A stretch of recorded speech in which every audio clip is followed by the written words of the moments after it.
নমস্কার। বাংলা সেরা গল্পে সবাইকে জানাই স্বাগত। শুরু করছি আজকের গল্প। গল্পের নাম ব্যভিচারিণী, লিখেছেন তপন বন্দ্যোপাধ্যায়। তাহলে শুনতে থাকো গল্পটা। গল্পের নাম ব্যভিচারিণী।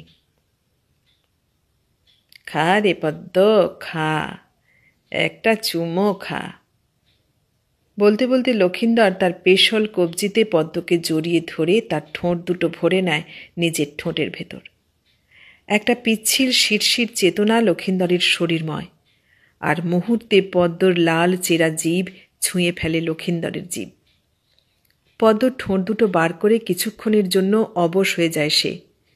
তার শরীরে ঝিম ধরে, জিভ থেকে রক্তের ভিতরে ক্রমশ সেঁধিয়ে যেতে থাকে একটা ঘুম। ততক্ষণে পদ্ম লক্ষিন্দরের শরীরে জড়িয়ে জড়িয়ে মাথাটা রাখে তার কাঁধের ওপর। একবার চেরা জিভ বার করে চকিতে ঢুকিয়ে নেয় মুখে। শরীরের কফোঁটা বিষ ঝরে যেতে তারও শরীরে অবশ ভাব।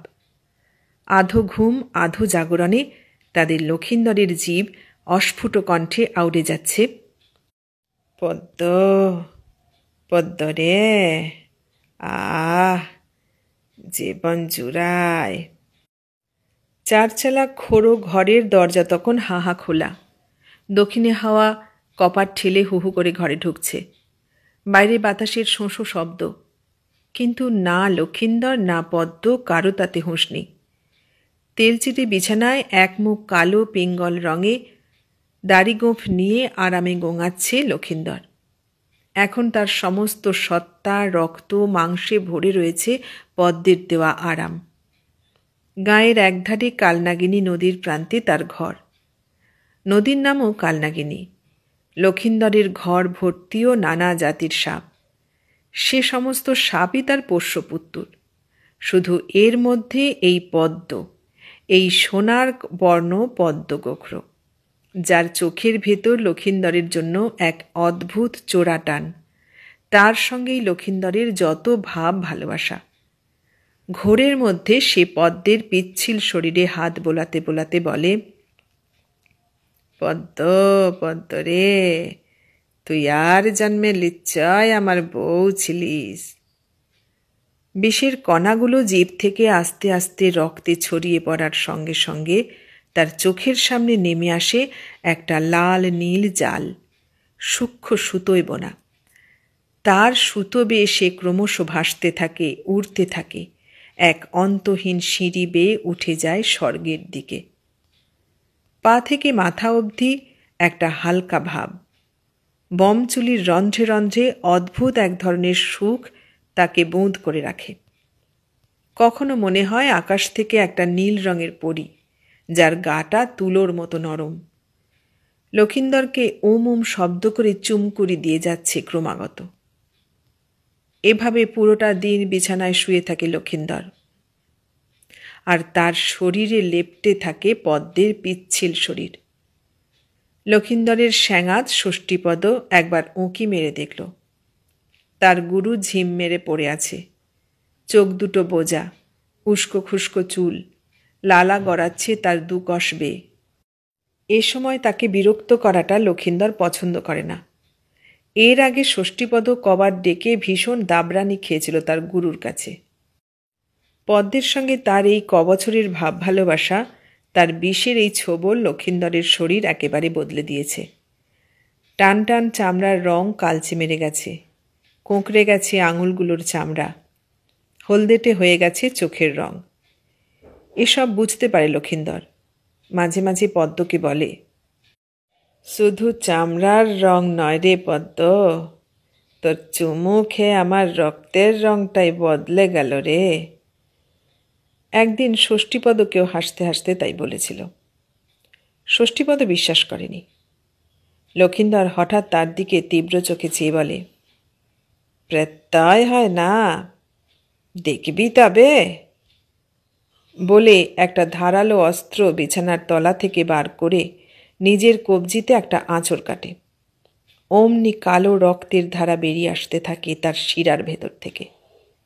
ষষ্ঠীপদ দেখে থ হয়ে গিয়েছিল। এই পদ্মের সঙ্গে লক্ষিন্দরের ভাব ভালোবাসার আজ 2-2.5 বছরের। ঝিম কেটে যেতে লক্ষিন্দরের মনে পড়ে যায় পদ্মের সঙ্গে তার প্রথম দেখার কথা। কি বিশাল ফনা তার, সোনার বর্ণ রং, সারা গায়ে মাছের আঁশের মতো দাগ, মাথায় একটা খড়ম চিহ্ন। খোঁদল থেকে বেরিয়ে এক লাফে তার গলা জড়িয়ে ধরে ফনাটা তাক করেছিল লক্ষিন্দরের কপাল বরাবর। চোখে জিবে গনগনে রাগ, দাঁতে কামানো লকলকে বিষ। লক্ষিন্দরের শরীরে বেদেনির রক্ত। তার বাপ ছিল জেলে, কিভাবে যেন এক দলছুট বেদের মেয়েকে বিয়ে করেছিল, আর সেই বেদেনির পাল্লায় পড়ে তার বাপ মাছ ধরার পেশা ছেড়ে সাপের গুণিন হলে খুব নামডাক হয়। সেই রক্ত লক্ষিন্দরের শরীরে ছিল বলে মুহূর্তে গোখরোটার গলার কাছে চেপে ধরে বশ মানিয়ে ফেলেছিল। খেয়াল হতে দেখল এটা সাপ নয়, সাপিনী, তাই এত চোখের ছেনালি। পোষ মানতেই লক্ষিন্দর তার নাম দেয় পদ্ম। পদ্মর খবর প্রথম এনে দিয়েছিল ষষ্ঠীপদ, তার স্যাঙাত। বয়সে তার চেয়ে ঢের ছোট ষষ্ঠীপদ। তাকে সাপের মাস্টার নাম দিয়েছে। নামটা তার মন্দ লাগে না। প্রায়ই ষষ্ঠীপদ তার পায়ের কাছে বসে বলে, গুরু, সাপের নারী নক্ষত্র তোমার মতো ভূভারতে কেউ জানে না। সেই ষষ্ঠীপদই একদিন ভোর ভোর এসে বলেছিল, রামনবমীপুরের বোসবাড়ির ফাটলে নাকি সাপ দেখা গেছে। বোসবাড়ির বোসবাবুরা এখন আর গাঁয়ে থাকে না। ছেলেপুলেরা চাকরি বাকরি নিয়ে কলকাতা চলে যাবার পর ওখানেই বাড়ি ঘরদোর করেছে। গাঁয়ের অত বড় বাড়িখান এখন পোড়ো বাড়ি। তার দালানে বাস করে নটে ভিখিরি। বউ ছেলে মেয়ে নিয়ে ঘর সংসার করে। সাপটা নাকি তাদের বিছানার পাশে এসেছিল রাতের বেলা। লক্ষিন্দরের রক্তে তখন সাপ ধরে বেড়ানোর নেশা। জঙ্গলে গাছের ডাল থেকে, পুরনো বাড়ির ফাটল থেকে টপাটপ সাপ ধরে আনে। এমনকি ধান ক্ষেতের আলের উপর ঝিলিক ছড়িয়ে পালিয়ে যেতে থাকা কালকেউটেও ছুটে ধরে ফেলেছে সে। তার খোড়ো ঘরে ঝাঁপির পর ঝাঁপি সাপে ভরে উঠেছে। ষষ্ঠীপদর কাছে নতুন সাপের খবর পেয়ে তক্ষুনি বোসবাড়ির দিকে ছুটে গিয়েছিল। প্রায় 7 দিন সাপটার সঙ্গে জড়িবুটি খেলায় গুম হয়েছিল লক্ষিন্দর। 3 তলা পোড়ো বাড়িটার কোন ফাটলে কিংবা চোরা কুলুঙ্গিতে সাপটা লুকিয়ে রয়েছে তা মগজে আনতেই বেশ কদিন করাত কেটে গিয়েছিল। তারপর এক ঠাঠা দুপুরে এক ফাটলের ফাঁকে একজোড়া জ্বলন্ত চোখ তার লাল চেরা জিভ লক্ষিন্দরকে দেখিয়ে তার অস্তিত্ব জানান দেয়। তারপর থেকে সেই জড়িবুটি খেলা, কখনো তার ফনাটা এক নজর চোখে সেঁধোয়, কখনো তার এক চিলতে লেজ, আবার মুহূর্তে সে ফাটা ফাটলের ফাঁকে ফেরার। এক ঘর থেকে অন্য ঘরে, দোতলা থেকে 3 তলার চিলে কোঠার ঘরে। তককে তককে লক্ষিন্দরও তার পিছু পিছু গন্ধ শুঁকেই সে বুঝেছিল এটা পদ্ম গোখরো না হয়ে যায় না। তারপর সোনালি রঙের ঝিলিক দেখে তার ধারণা মিলে যায়। 7 দিনের দিন এক খোঁদলে পুরো হাতখানা ঢুকিয়ে গোখরোটাকে বার করে নিয়ে আসে লক্ষিন্দর। জড়িবুটি খেলে পোষ মানিয়ে ওকে ঘাড়ে ফেলে বলেছে, চ রে পদ্ম, ঘরে চ, এই পোড়ো বাড়িটায় তরে আর মানায় না। 4 চালার খোড়ো ঘরটাতে ছড়িয়ে ছিটিয়ে আছে ঝাঁপি। কোনোটায় কেউটে, কোনোটায় শঙ্খচূড়, কোনোটায় খান 20-25 আইরাজ। অন্য পাশের ঝাঁপিতে রয়েছে শাঁখামুটি, রক্তকানর, কালাজ। 20-25টা ঝাঁপির ভেতর ভিন জাতের সাপের বাস, আর এদের নিয়েই লক্ষিন্দরের সংসার। তার এই ছোট্ট ঘরখানাকে ষষ্ঠীপদ নাম দিয়েছে সাপঘর। লক্ষিন্দরের চেতনা, অনুভূতি, জীবিকা সব কিছুকেই ঘিরে রয়েছে মা মনসার এই জীবগুলো। বলা যায় এদের সঙ্গে তার নারীর যোগ। এদের চাউনি, লকলকে জীবের ওঠা পড়া, ফনার দুলুনি দেখে সে বুঝতে পারে ওদের কথা। জীবগুলো লক্ষিন্দরকে ভালোবাসে, সোহাগ জানায়। আবার লক্ষিন্দরের চোখে রাগ দেখলে ভয়ে কোঁকড়ে যায়। ফনা শুদ্ধ এক লাফে পিছিয়ে গিয়ে মাথা দোলাতে দোলাতে সভয়ে লক্ষ্য করে লক্ষিন্দরকে। এক একটা সাপের এক এক রকম কেতা। লক্ষিন্দর সব বুঝতে পারে। সাপঘরের এইসব জীবের দেখাশোনা করার ভার ষষ্ঠীপদর ওপর। লক্ষিন্দরকে গুরু মেনেছে সে। তার ভারী ইচ্ছে সাপের মাস্টারের পা ধরে একদিন সেও মাস্টার হবে। লক্ষিন্দর যখন গোখরো কিংবা রক্তকানুর গলায় ঝুলিয়ে 2 কোষ পথ ভেঙে নারায়ণগঞ্জের সনাতন মল্লিককে নেশা বেচতে যায়, তখন সঙ্গে থাকে ষষ্ঠীপদ। সাপের ছোবল জিবে দিয়ে বুঁদ হয়ে যায় সনাতন মল্লিক। 1 ছিলিম গাঁজার মতো 1 ছোবল বিষ। ষষ্ঠীপদ ভয়ে ভয়ে একবার সনাতন মল্লিককে দেখে, একবার লক্ষিন্দরকে, আর একবার লক্ষিন্দরের গলায় ঝোলানো গোখরোকে। ষষ্ঠীপদর চাউনি দেখে লক্ষিন্দর কখনো বলে ওঠে, খাবি না কি রে 1 ছিলিম?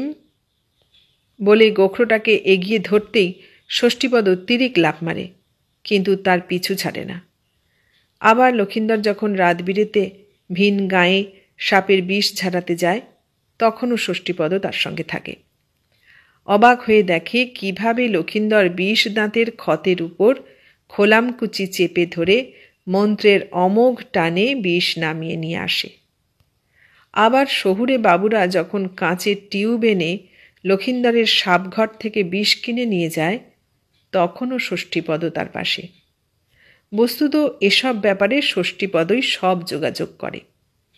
দেনা পাওনা দরদাম সব ষষ্ঠীপদর হাতে। মা মনসার জীবের খাবারও জোগাড় করার ভার তার উপর। তাদের বাস করার ঝাঁপির দরকার হলেও সে। ষষ্ঠীপদ এসবই করে বিদ্যে শেখার লোভে। লক্ষিন্দর সাপের মাস্টার, একদিন তার সব বিদ্যে নিশ্চয় সে ষষ্ঠীপদকে দিয়ে যাবে। কখনো লক্ষিন্দরের কাছে ভয়ে ভয়ে এই প্রস্তাব দিয়েছে, কিন্তু লক্ষিন্দরের সেই এক কথা, দৌড় বেটা, তুই সাপের লেজ ধরতে ভয় পাস, তুই সাপের মন্তর শিখবি কি রে, যা ভাগ। গাঁয়ের অন্য বাসিন্দাদের সঙ্গেও লক্ষিন্দরের সম্পর্ক খুব কম। সে পড়ে থাকে গাঁয়ের এক প্রান্তে নদীর ধারে, একা তার মা মনসার জীবদের সংসারে বোধ হয়ে। এক ষষ্ঠীপদ ছাড়া বাকি মানুষজন সাপঘরের নাম শুনলে তার 7 হাত দূর দিয়ে পালিয়ে যায়। তাদের ধারণা লক্ষিন্দরের ঘরের ত্রিসীমানায় কেউ পা মারালে সে তার সাপদের লেলিয়ে দেবে। লক্ষিন্দর এসব কথা শুনে হাসে। দাড়ি গোঁফের জঙ্গলে সে হাসির ঝিলিক বড় অদ্ভুত। লক্ষিন্দর ষষ্ঠীপদকে বলে, বুঝলি বেটা, সবাই আমাকে ডরায়, আবার সাপে কাটলে আমাকেই আবার তালাশ পাঠায়, এ ভারী মজার কথা।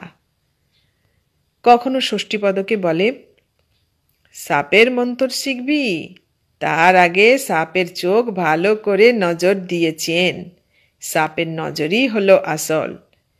শাঁখামুটির চোখ আর বাঁশবনে কেউটের চোখ একরকম নয়, একটার চোখে খচরামি তো অন্যটার চোখে শয়তানি। আবার মেটে সাপের চোখ, তার মধ্যে কেমন সতর্কতা আর ভয়।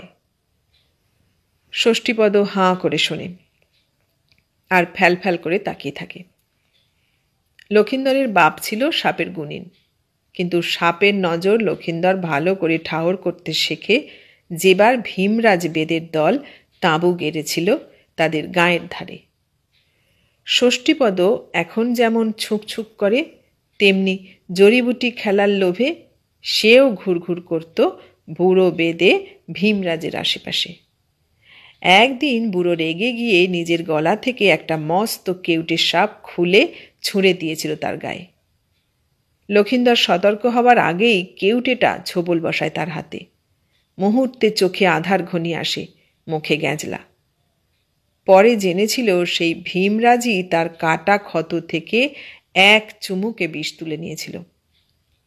লক্ষিন্দরের জ্ঞান ফিরলে তার পিঠে চাপড় মেরে বলেছিল, যা বেটা, তোর হাতে খড়ি হলো আজ। তারপর থেকে বুড়ো ভীমরাজ তাকে প্রায় সম্মোহিত করে রেখেছিল। একে একে চিনে নিল সাপেদের ঘর সংসার, তাদের চাউনি। ক্রমে তার নিজের চোখও সাপেদের মতো তীক্ষ্ণ আর তীব্র হয়ে উঠল। যেরকম ছুরির মতো দৃষ্টি সে দেখতে পেত বুড়ো ভীমরাজ আর তার ছেলে নগারির চোখে। নগারি তখন তার বয়সী এক যুবক।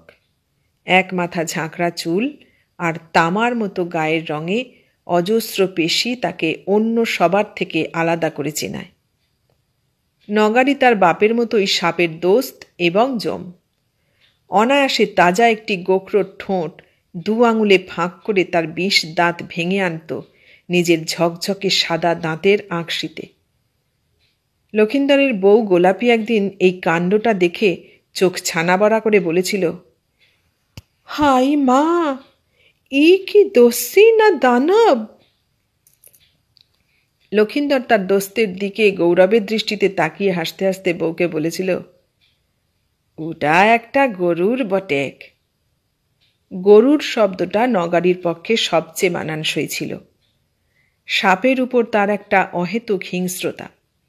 যে সাপটা তার কথা শুনত না কিংবা হেরফের ঘটাতো তার আচরণে, ভীষণ রেগে যেত নগারি। তার ঝাঁকড়া চুল আরও ফুলে উঠত রাগে, কিরমির করত দাঁত। কখনো এমন হয়েছে এক আছাড়ে একটা গোখরোকে মেরে ফেলেছে। লক্ষিন্দরের মুখে এমনটা শুনে গোলাপি বিস্ময়ে হা হয়ে বলতো, লোকটা কি গো, ই তো চণ্ডালের রাগ।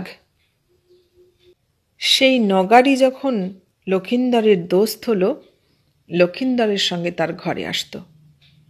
গোলাপি প্রথমটা ভয়ে আঁতকে সরে থাকত দূরে।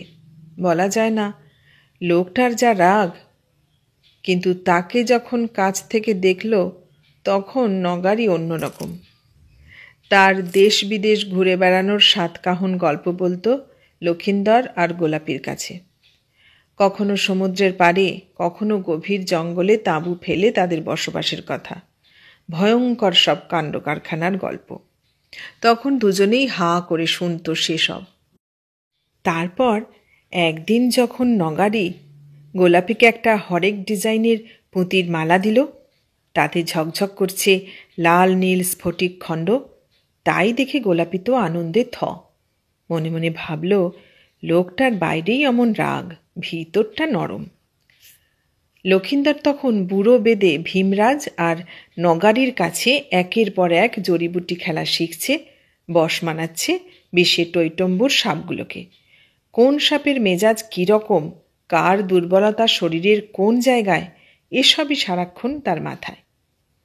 রাতে ঘরে ফিরে গোলাপিকে তার বিদ্যের রকম বোঝাত, জাহির করত তার ক্ষমতা। সাপ সম্পর্কে গোলাপির প্রাথমিক আড়ষ্টতা কেটে গেলে সেও হা করে শুনত লক্ষিন্দরের বিদ্যের রকম। যখন লক্ষিন্দরের জড়িবুটি খেলা শেখা প্রায় শেষ, নতুনভাবে জীবন শুরু করার স্বপ্নে যখন সে মশগুল, ঠিক তখনই একদিন বাড়ি ফিরে দেখল তার ঘর ফর্সা। বুড়ো ভীমরাজ বেদে তার তাঁবু গুটিয়ে দলবল নিয়ে যখন দেশান্তরে রওনা দিয়েছে, তার সঙ্গে গোলাপিও কোন ফাঁকে ভিড়ে গেছে নগারির সঙ্গে। ব্যাপারটা লক্ষিন্দর জেনে একেবারে নিথর। মা মনুষার জীবকে সে ভালোবাসতে শিখেছিল বটে, কিন্তু গোলাপিকে তো ভালোবাসা দিতে কিছু কম করেনি। ঘরে এসে সংবিত ফিরতে সে বিড়বিড় করে শুধু বলেছিল, যা রে গোলাপি, তুই বেবাজিয়া হয়ে যা। এ কথা ঠিক, গোলাপির প্রায় ফর্সা চাবুকের মতো শরীরটার মধ্যে সে অনেক সুখ পেয়েছিল। গোলাপি রং ঢং জানত বেশ, আর বেদেদের সাপগুলো চেনার পর গোলাপির শরীরটাও মনে হতো আর একটা সাপ, অমনি পিচ্ছিল, অমনি সুন্দর। লক্ষিন্দরের ঘরে গোলাপি যেন তার অস্তিত্বের অর্ধেক ছিল। সেই গোলাপি কখন যে তার রং ঢঙের ভাগ নগারিকে দিয়েছিল তা লক্ষিন্দর বোঝেনি। যখন বুঝল, তখন তার সারা ঘরেই গোলাপির স্মৃতি ছাড়া আর কিছু নেই। বেবাজিয়ার দল তখন তাঁবু গুটিয়ে কত দূরে চলে গেছে কে জানে। গোলাপি গেল, কিন্তু সর্দার ভীমরাজের কাছ থেকে যে বিদ্যে লক্ষিন্দর শিখে ফেলেছে, তাতে সে বিদ্যের এক জাহাজ। জড়িবুটি মন্তর পড়ে সমস্ত সাপকেই সে এখন বশ মানাতে পারে। সাপে কাটা রুগী বাঁচাতে পারে, সাপের চাউনি দেখে তার কথা বুঝতে পারে। তারপর আস্তে আস্তে গড়ে উঠেছে তার সাপঘর। ভেবেছিল আর একটা গোলাপি ঘরে নিয়ে আসে, কিন্তু বোস বাড়ির ফাটল থেকে হঠাৎ এই পদ্ম তার ঘরে এসে সব উলটপালট করে দিল।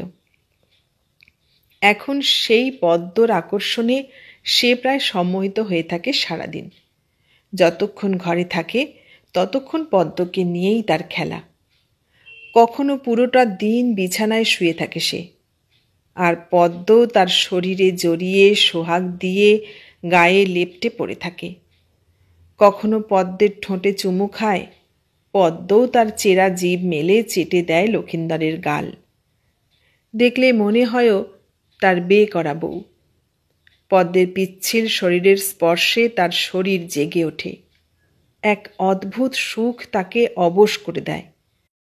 শুধু চুমুই দেয় না, এক ভীষণ বর্ষার রাতে পদ্মর সঙ্গে এক বিছানায় শুয়ে এক অদ্ভুত বিজাতীয় রতিক্রিয়ায় রত হয়েছিল। ব্যাপারটা ক্রমশ তাকে নেশায় আচ্ছন্ন করে। এই অদ্ভুত রতিক্রিয়ায় বুঁদ হয়ে থাকে মাঝে মাঝে অমন নধর হিলহিলে সাপটার সঙ্গে এক বিছানায় রাত কাটানো তার কাছে মধুর হয়ে ওঠে। গোলাপিকে হারিয়ে তার ভিতরে যে ক্রোধ, হতাশা আর ক্ষোভ ছিল, পদ্ম ঘরে এসে তা অনেকটা মিটিয়ে দেয়। বরং তার মনে হয় পদ্ম তাকে যে আনন্দ দেয় তা গোলাপি কখনো দিতে পারেনি। পদ্মকে নিজের শরীরের সঙ্গে জড়াতে জড়াতে ভাবে, যা রে গোলাপি, তুই বেবাজিয়া হয়ে যা। আমার পদ্ম তর চেয়ে ঢের ভালো, এ তর মতো বেইমানি করবে না। ক্রমে পদ্মর উপর তার ভাব ভালোবাসা এমন ওম হয়ে ওঠে যে তাকে একদণ্ড কাজ ছাড়া করে না লক্ষিন্দর। যেখানেই যায় পদ্ম তার সঙ্গে আছে। তা এই নিয়ে একদিন একটা বিটকেল কাণ্ড ঘটে গেল। গোপালনগরের ভবগোসাই লক্ষিন্দরের এক বাঁধা খদ্দের। হপ্তায় একবার জীবে সাপের ছোবল নেয়। শুধু নেশাই করে না, সে একজন রসিক মানুষ। কোন সাপের সোয়াদ কেমন তা নিয়ে লক্ষিন্দরের সঙ্গে মশকরা করে। তোর ওই বাঁশবনে কেউটে সেদিন আমার ব্রহ্মাণ্ড ঘুরিয়ে দিয়েছিল, বুঝলি লক্ষিন্দর? শালা মহা বজ্জাত আছে। তাই ভবগোসাই হঠাৎ লক্ষিন্দরের কাঁধে সুন্দরী পদ্মকে দেখে হাসতে হাসতে বলে, পদ্মর চুমু কি তুই একলাই খাবি লক্ষিন্দর? একদিন আমাকেও দে না ওকে, না হয় একটু বেশিই দাম দেব। বলে তার নীলচে জিভ বার করে দেয়। ইঙ্গিত বুঝে লক্ষিন্দর ভীষণ রেগে গিয়েছিল। তখন তার চোখ দুটো লাল, মুখটা চকিতে হিংস্র হয়ে ওঠে।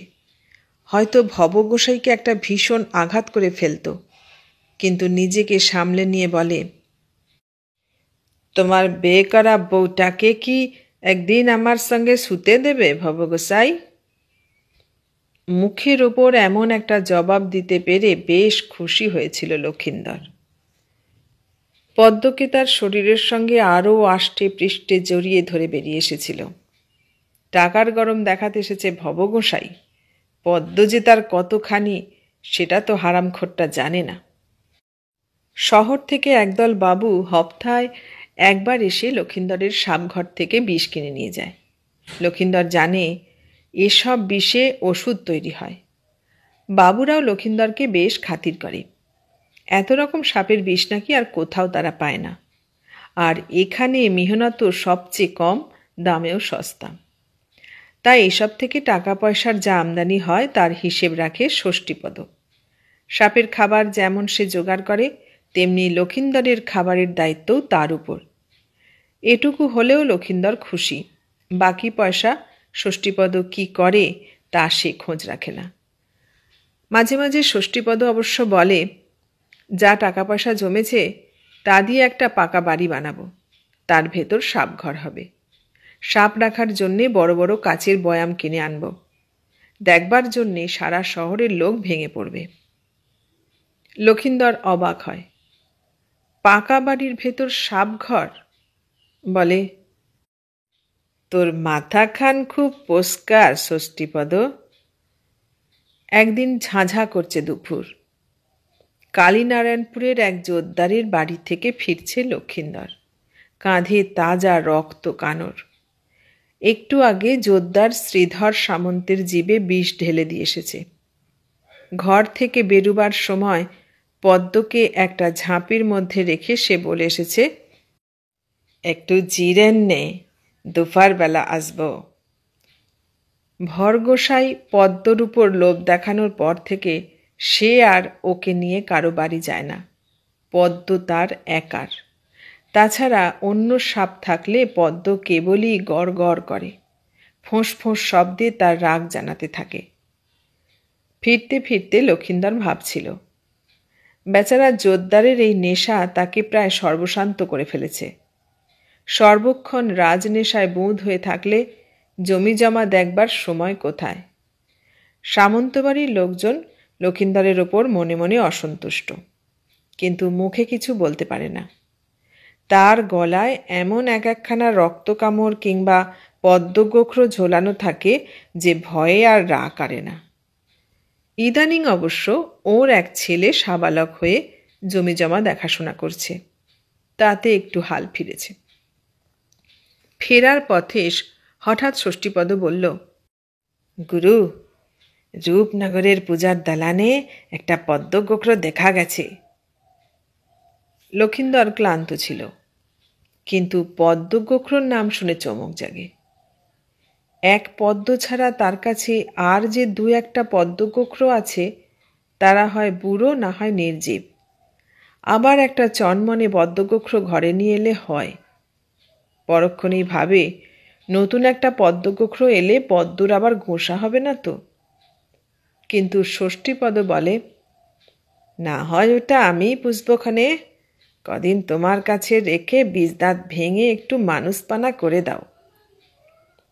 একটু ভেবে হঠাৎ পেঁচানো রক্ত কানরটাকে ষষ্ঠীপদর দিকে ছুঁড়ে বলে, তাহলে এটাকে ধর, দু চারটা সাপ ধরে কাটাই আজ।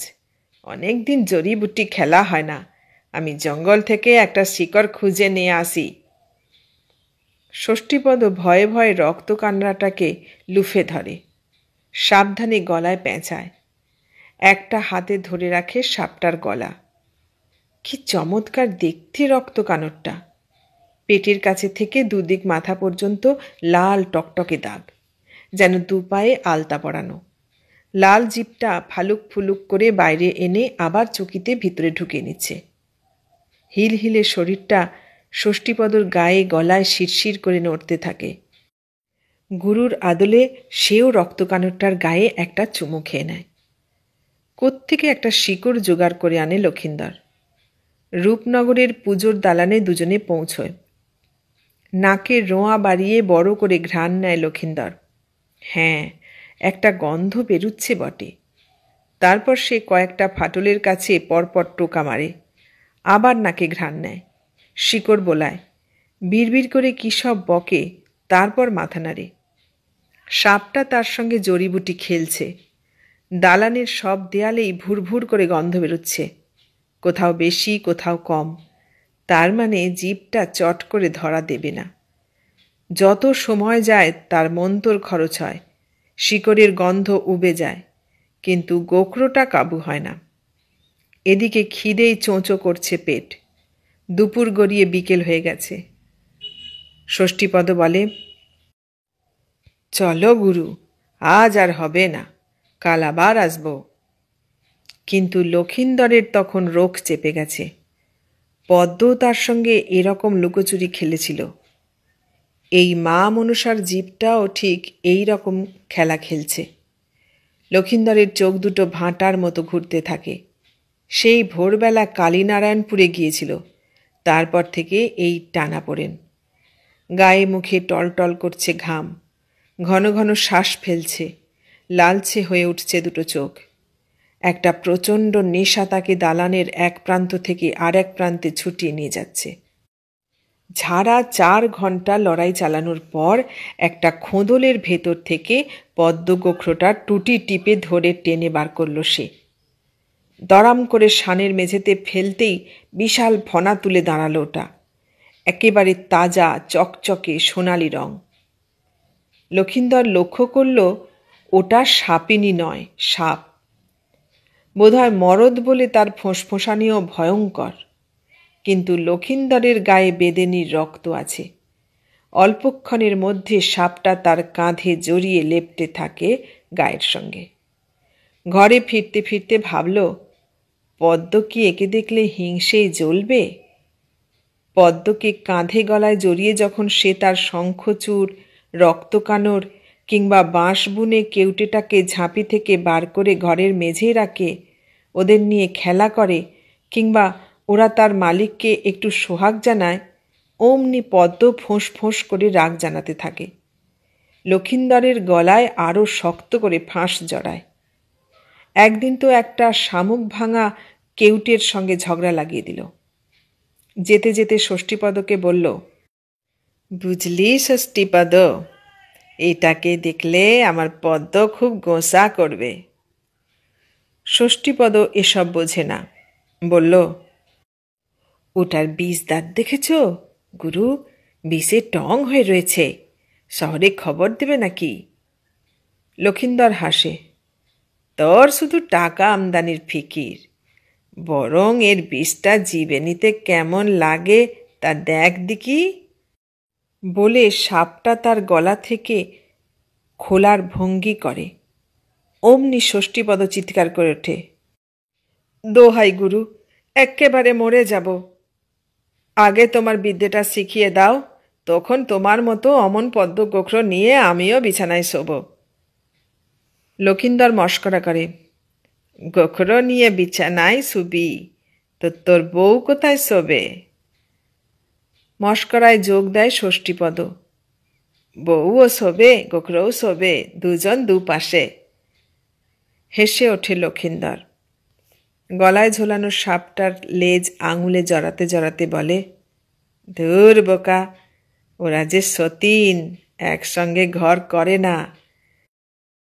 সাপ ঘরের কাছে আসতে ষষ্ঠীপদ এবার রক্ত কানরটাকে লক্ষিন্দরের কাছে দিয়ে দিল। এবার চলি গুরু, কাল একটা নতুন ঝাঁপি কিনে এনে দেব। বলে সে ঘরমুখো হাঁটা দেয়। লক্ষিন্দর এবার তার শিকল খুলে ঘরে ঢোকে। রক্ত কানরটাকে ছেড়ে দিতে সে ঠিক তার ঝাঁপির ডালা সরিয়ে ভিতরে ঢুকে যায়। এদিকে নতুন পদ্ম গোখরোটাকে দেখে পদ্মর অদ্ভুত ব্যবহার। অন্যদিন সে ঘরে ঢুকলেই পদ্ম তার বুকে ঝাঁপিয়ে পড়ে, তার ঠোঁটে, গালে, কপালে জিভ বুলিয়ে ভালোবাসা দেয়। আজ যেন সে লক্ষিন্দরের গায়ে অন্য এক গন্ধ পেয়েছে, আর সেই গন্ধ নাকে যেতে তার কি ঝাঁপাঝাঁপি ফোঁসফোঁসানি। 2-3 বার ছোবল মারল লক্ষিন্দরের বুকে, কপালে। লক্ষিন্দর আজ তাকে সামাল দিতে হিমশিম খেয়ে গেল। হেসে বলল, বাপ রে, মেয়ের কি তেজ! অন্য পদ্মগোখরো দুজনের দিকে তাকিয়ে আছে নির্নিমেষ দৃষ্টিতে। লক্ষিন্দর অবাক হল, বুঝতে পারল না দুজনের চোখের চাউনির ভাষা। একটু পরে দুজনেই ফনা নামিয়ে দুপাশে সরে গেল। কদিনের মধ্যেই বোঝা গেল নতুন পদ্মগোখরোটার বেশ তেজ আছে। তা সত্ত্বেও লক্ষিন্দরের বেশ ন্যাওটা হয়ে পড়ল। ষষ্ঠীপদ একদিন শহুরে বাবুদের ধরে এনে বেশ খানিকটা বিষ বেচে দিল তার। নতুন গোখরোটা লক্ষিন্দরকে বেশ পছন্দ করছে দেখে পদ্ম তাকে মোটেই হিংসে করল না, বরং সেও নতুন সাপটাকে বেশ পছন্দ করতে লাগল। আশ্চর্য, পদ্ম কি হঠাৎ ভালো মেয়ে হয়ে গেল? ষষ্ঠীপদ একদিন একটা মজার খবর দিল। লক্ষিন্দরের কাছে খবরটা বেশ মজার বৈকি। শহরের এক বাবু নাকি সাপ পোষে। মস্ত বড় দালান বাড়ি, কিন্তু সারা ঘরের দেয়ালে সাপের ছবি, সাপের উপর মস্ত মস্ত বই। বাবু সারাদিন সাপ নিয়ে পড়াশোনা করে। তার ঘরে অনেকগুলো কাচের বয়ামে সাপ রাখা আছে। নানান ধরনের কাচের বয়ামগুলোকে নাকি অ্যাকোয়ারিয়াম বলে। সেই বাবু নাকি একটা গোখরো সাপ কিনতে চায়, তার জন্যে মোটা টাকা দেবে। লক্ষিন্দর সাপ ধরে বটে, কিন্তু সাপ বেচে না কখনো। হয় তার ঝাঁপির মধ্যে রাখে, নচেত পছন্দ না হলে মাঠে ঘাটে ছেড়ে দেয়। যা মা মনসার জীব, চোরে খা। ষষ্ঠীপদ বড় বড় চোখ করে বলে, একদিন দেখবে চলো গুরু, কি সুন্দর দেখতে কাচের বয়ামগুলান। অমনি কটা বয়াম তোমার জন্যেও কিনে দেব। তোমার তো অনেক সাপ, কটা বেচে দাও, কাচের বয়াম কিনে ঘর সাজাই। তৎক্ষণাৎ ঘাড় নাড়ে লক্ষিন্দর। হুম, সাপের গুণিন আমি, সাপ বেচতে নেই, মা মনসার গোঁসা হবে। শহরের বাবু সাপ নিয়ে লেখাপড়া করে শুনে অবাক হয়ে যায় লক্ষিন্দর। সাপ নিয়ে আবার লেখাপড়া করা যায় নাকি? আশ্চর্য তো! সে তো সাপ নিয়ে তার জীবন কাবার করতে চলল, তা নিয়ে আবার বই হয় তা তো সে জানত না। মানুষ যে কত রকম ধ্যানাচি জানে। লক্ষিন্দরের কথা শুনে ষষ্ঠীপদ মুষড়ে পড়ে। তুমি তো ইচ্ছে করলে অনেক সাপ ধরতে পারো গুরু, কটা সাপ বেচলে কিছু যাবে আসবে না। কিন্তু লক্ষিন্দরের সেই এক রা, সাপ বেচব না। ষষ্ঠীপদ ফাঁপড়ে পড়ে। বোঝে না তার গুরু অত বেশি করে তার পোষ্যপুত্রদের ভালোবাসে কেন। দু একদিনের মধ্যে লক্ষিন্দরের মনে হলো পদ্ম আর তাকে আগের মতো সোহাগ দিচ্ছে না, বিছানায় তার সঙ্গে জড়াজড়ি করে না, কেমন যেন নিস্তেজ হয়ে পড়ে থাকে। মাঝরাতে সে পদ্মকে সোহাগ দেয়, তার ঠোঁট নিজের ঠোঁটের মধ্যে নেয়, কিন্তু পদ্ম আর চুমো দেয় না তাকে, গায়ে জড়ায় না, বুকের উপর ফনা তুলে নাচ দেখায় না। হলো কি পদ্মর? লক্ষিন্দরের অভিমান হয়, রাগ হয়, পদ্মকে হঠাৎ টান মেরে ছুঁড়ে ফেলে দেয় মেঝেতে। যা ভাগ ছুরি, তুই মেঝেই শুয়ে থাক, তোর বেছানা মানায় না। কদিন এরকম মান অভিমানের পালা চলল। গুটি গুটি সাপটা তার বিছানায় উঠে এলো। লক্ষিন্দর আর তাকে কাছে নেয় না, কাঁধে গলায় জড়ায় না, চুপচাপ তার বিছানায় পড়ে থাকে উদ্দেশ্যহীনভাবে। ষষ্ঠীপদ একদিন ডাকতে এসে প্রচণ্ড তাড়া খেয়ে চলে গেল। বুঝতে পারল না গুরুর মেজাজ এত তিরিক্ষি কেন। একদিন মাঝরাতে ফোঁস ফোঁস শব্দ শুনে লক্ষিন্দরের ঘুম ভেঙে যায়। নিশুতি রাত, সমস্ত ঘরে ডাঁই হয়ে জমে আছে। চালের একটা খড়ও চোখে নজর কাড়ে না। ফোঁসফোঁসানির শব্দটা আসছে ঘরের কোণ থেকে। কি মনে হতে উঠে বসল লক্ষিন্দর। ষষ্ঠীপদ শহর থেকে তাকে একটা লাইটার কিনে এনে দিয়েছিল। তার ছোট্ট চাকাটা ঘোরাতেই ফস করে আলো জ্বলে ওঠে। খাট থেকে নেমে অন্ধকার হাতড়ে ঘরের কোণের দিকে যায় সে। মনে হলো কি একটা গন্ধ বেরুচ্ছে ঘরে, গন্ধটা তার খুব চেনা। ফস করে লাইটার জ্বালাতেই দেখল ঠিক যা ঠাহর করেছিল তাই। পদ্ম তার বিছানা থেকে নেমে নতুন সাপটার চারপাশে ঘুরঘুর করছে, যার মধ্যে সদ্য ধরে আনা পদ্ম গোখরোটা রাখা আছে। মাথাটা গরম হয়ে গেল লক্ষিন্দরের। বুকের মধ্যে একটা বিষ পিঁপড়ে কুটুস করে কামড় দিল। গত কবছরের মধ্যে যা ঘটেনি, হঠাৎ পদ্মর এমন ধারা হয়ে যাওয়াতে তার চোখের সামনে একটা বিদ্যুৎ ঝিকমিক করে খেলে যায়। খিরে পদ্ম, তোর খুব গুমর হয়েছে না? আমার বিছানায় তোর আর ভালো লাগে না।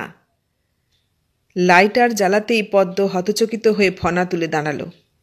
তারপর লক্ষিন্দরের পায়ে জড়িয়ে সোহাগ জানাতে শুরু করে, যেন পদ্ম খুঁজে পাচ্ছিল না লক্ষিন্দরকে। এখন দেখতে পেয়ে পা থেকে জড়িয়ে জড়িয়ে গায়ে ওঠে, গালে জিভ বুলিয়ে দেয়। লক্ষিন্দরের রাগ তৎক্ষণাৎ নেমে যায়, গলে জল হয়ে যায় তার অভিমান। পদ্মকে বিছানায় নিয়ে চলে আসে। পদ্মর পিচ্ছিল শরীরে নিজেকে ডুবিয়ে দেয়। পদ্ম রে, দেখ তোরে কত ভালোবাসি। আমি তোর জন্যে আর একটা বউ আনি নাই, নইলে গুলাবি আমারে অমন একটা দাগা দিল। পদ্ম ওর বুকের ওপর ফনা তুলে দাঁড়ায়, মাঝে মাঝে লতিয়ে নেমে চুমু খায় ওর গলায় গালে। অদ্ভুত সুখ পায় লক্ষিন্দর। ঘোর রাত আরও ঘন ঘোর হয়ে আসে।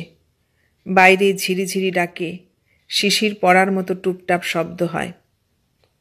ভোরে উঠে পদ্মকে বলল, তুই তোর ঝাঁপির মধ্যে আজ সারা দিন থাকবি, আমি শহরে যাচ্ছি বলে পদ্মকে তার ঝাঁপির মধ্যে ঢুকিয়ে দেয়। প্রথমে মুখ, তারপর সরসর করে তার সমস্ত শরীর, তারপর লেজ, আস্তে আস্তে পদ্মর শরীর ঝাঁপির মধ্যে চলে যায়। শহরে বেরুবার আগে নতুন পদ্ম গোখরোটার ঝাঁপির উপর দুটো থান ইট চাপা দেয়। লক্ষিন্দর ভাবে, পদ্মটার হঠাৎ কি নোলা বদলেছে। নতুন পদ্ম গোখরোটা মদ্দা সাপ, সাপেদের মধ্যে মরদ। এমন একটা মদ্দার গন্ধ পেয়ে পদ্ম কি তার জাতপুরুষকে খুঁজে পেল? আর লক্ষিন্দর যে এতকাল ওকে তার সোহাগ আর ভালোবাসা দিয়ে আসছে, সেটা কি পদ্মর মনে নেই? হঠাৎ লক্ষিন্দর ভাবল, এসব কি এলোমেলো ভাবছে। হয়তো নেহাত খেয়াল বসে পদ্ম তাদের নতুন অতিথির তালাশ নিয়ে গিয়েছিল। আসল তার মনের এই যে বিষ পিঁপড়েটা, তা ঢুকিয়ে দিয়ে গিয়েছে গোলাপি। নইলে আগে সে এমন ধারা ছিল না। গোলাপি তো তার সামনেই নগারির সঙ্গে কত রসের কথা বলেছে। সে তো কখনো স্বপ্নেও ভাবেনি গোলাপির মনে অন্যরকম ছিল।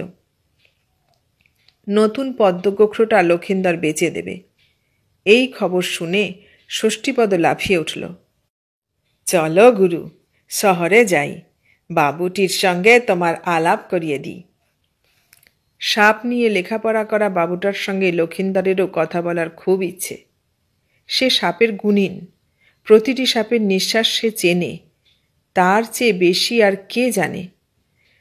সেই কথাই বলল শহুরে বাবু। লোকটার এক কাঁড়ি বয়স না, মুখে ছেলে মানুষ ভাব, ঘরের চারপাশে অ্যাকোয়ারিয়াম, তার মধ্যে বেশ কটা সাপ, একটা কেউটে, একটা লাউডগা, একটা চিতে। ঢোঁড়া আর মেটে সাপও রেখেছে কটা। দেখে লক্ষিন্দরের হাসি পায়। নির্বিষ সাপ কেউ বয়ামে রাখে? মাঠে ছেড়ে দাও, চড়ে খাক। দেয়ালে কত রকমের সাপের ছবি, আলমারিতে কত বই, টেবিলে দুখানা বইয়ের মলাটেও সাপের ছবি আঁকা। শহুরে বাবুটা তাকে অনেকক্ষণ ধরে জেরা করল, কত সব খবর জানতে চায়। লক্ষিন্দরের জীবনভর জানার জগৎ সে ছিঁড়ে খুঁড়ে বার করে আনছে। সাপের নাড়ি ভুড়ির খবর। বাবুটা তার সঙ্গে যত কথা বলছে ততই উত্তেজনায় উৎসাহে লাফিয়ে উঠছে। লক্ষিন্দর নাকি একটা হীরের খনি, তাকে খুঁজলে জগৎ সংসার নাকি চমকে যাবে। পদ্মগোখরোটার দাম ঠিক হলো মোটা টাকার। লক্ষিন্দর যদি তাকে আরও সাপ ধরে দেয়, তবে ভালো দাম দিতে সে দ্বিধা করবে না। লোকটা আরও বলল, একদিন সে লক্ষিন্দরের সাপঘর দেখতে যাবে। শহুরে বাবুকে লক্ষিন্দরেরও বেশ ভালো লেগে যায়। ষষ্ঠীপদকে বলে, ওই পদ্মগোখরোটার সঙ্গে আরও কিছু সাপ দিয়ে আয় ষষ্ঠীপদ, আরামে থাকবে, খাবে। বাবু মস্ত বড় লোক আর বেশ সমঝদার। ডেরায় ফিরতে ফিরতে বেলা দুপুর। ষষ্ঠীপদ ফেরার পথে হোটেলে খাওয়ার প্রস্তাব দিয়েছিল, কিন্তু লক্ষিন্দর রাজি হয়নি। হয়তো পদ্ম এতক্ষণে মুখে কুটোটি কাটেনি। অনেকক্ষণ ধরে যে বিষ পিঁপড়েটা কামড় দিচ্ছিল, এখন তার ধার একটু ভোঁতা। নতুন পদ্মগোখরোটা বিদেয় হবে ভেবে স্বস্তি পায়। মনে মনে বলে, তোর কোনো দোষ নাই রে পদ্ম। ঘর পোড়া গরু সিঁদুরে মেঘ দেখলে ডরায়। গোলাপটা বাজারে মেয়েছিল, বেবাজিয়া হয়ে গেছে, বেশ করেছে। একরাশ ঘাম, ক্লান্তি আর ভাবনা মাথায় নিয়ে দরজা খুলল লক্ষিন্দর। ঘরে ঢুকেই যে দৃশ্যটা চোখে পড়ল, তাতে তার হৃৎপিণ্ডটা থেমে গেল। শরীরের কোথাও উপচে পড়ল এক ঝলক রক্ত, অথবা রক্তের ভিতরে একটা ঘূর্ণি টাল খেয়ে গেল। ঘোর লাগা চোখে দেখল মেঝের উপর এক জোড়া সাপ, প্রায় লেজের উপর ভর করে শঙ্খ লেগেছে।